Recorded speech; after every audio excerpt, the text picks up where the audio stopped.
وهنية مات فين؟ في إيران.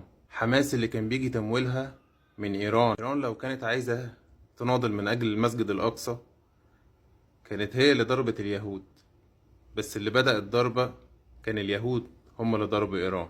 في علاقات تاريخية من أيام الملك كوش، ملك الملوك الفرس الأخمنيين اللي أنقذ اليهود من السبي البابلي. إيران فيها يهود عايشين بأمان، وفي الوقت نفسه بتمنع إنشاء مساجد لأهل السنة. اليهود على علم كامل بمكان أسراهم عند حماس. لو كانت تل أبيب جادة في إخراج حماس كانت العملية خدت معاها أسبوعين، وقامت بعمليات محاصرة وإنزال وحررت الأسرة، وكان الله بالسر عليم، وهي قادرة على ذلك والجميع عارف ده. ولكن هم عايزين الحجة والذريعة اللي يبيدوا بيها الشعب. في عقيدتنا كمسلمين قال صلى الله عليه وسلم: لا تشد الرحال إلا إلى 3 مساجد: المسجد الحرام، ومسجدي هذا، والمسجد الأقصى.